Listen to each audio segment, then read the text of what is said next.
በ2015-2016 የምርት ዘመን ከ13 ሚሊዮን ኩንታል በላይ ምርት ለማምረት ታቅዶ እየተሰራ መሆኑን የደቡብ ወሎ ዞን ግብርና መምሪያ አስታወቀ። ምርትና ምርታማነትን ለማሳደግ የሚረዱ ቴክኖሎጂዎችን በመጠቀም በሄክታር እስከ 33 ኩንታል ምርት ለማግኘት ጥረት እንደሚደረግም ተገልጿል። ይህንን ለማሳካት ታስቦ የተዘጋጀው የዞኑ የመኸር ሰብል ልማት የንቅናቄ መድረክ በደሴ ከተማ ተካሂዷል። ጀማል ኢማም ተከታትሎታል።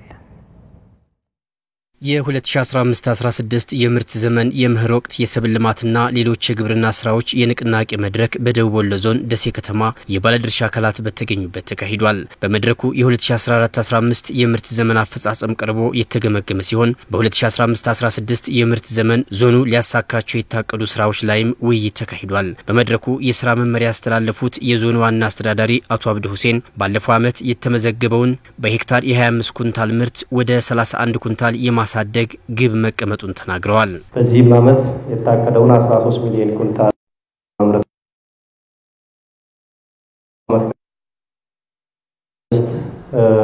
ኩንታል ፐር ሄክታር ወደ 33 ኩንታል ፐር ሄክታር ማድረስ የሚያስችል ስራ ለመስራት ነው።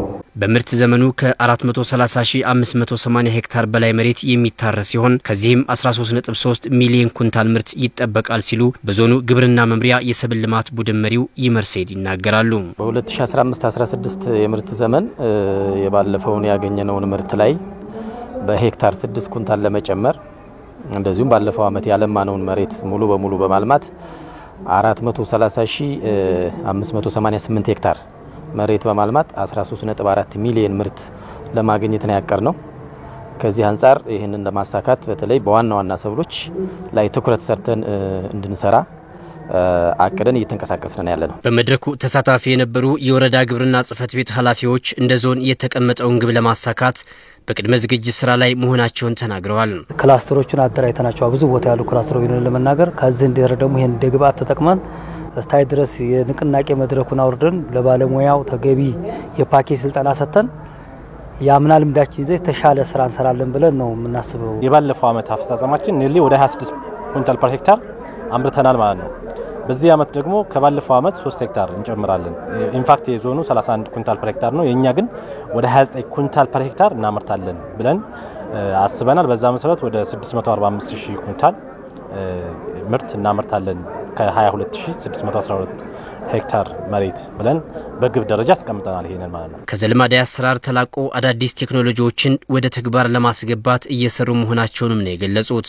እስከዛሬ የምንጠቀመውኛ በአብዛኛው በተለይ እነዚህ ኮሞዲቲ የምንላቸውን ሌሎችን ፓኬጆች የትራክተሩና የሜካናይዜሽኑ የቀረን እንጂ ሌሎችን ፓኬጆች አሟልተን ለመጠቀም ጥረት ያደረግን ነበር።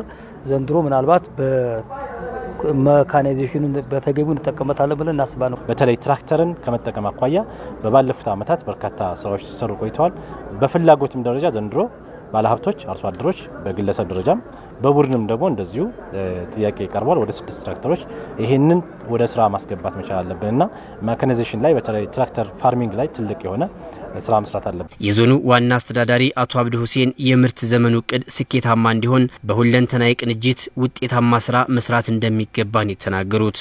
የዚህን ዓመት የመኸር የሰብል ልማት ስራና የክረምት የግብርና ስራዎችን በላቀ ሁኔታ በላቀ የአመራር ቁርጠኝነት በላቀ የባለሙያና በላቀ የአርሶ አደር ጥምረትና ቅንጅት እንደምንፈጽም ሙሉ እምነቴ ነው።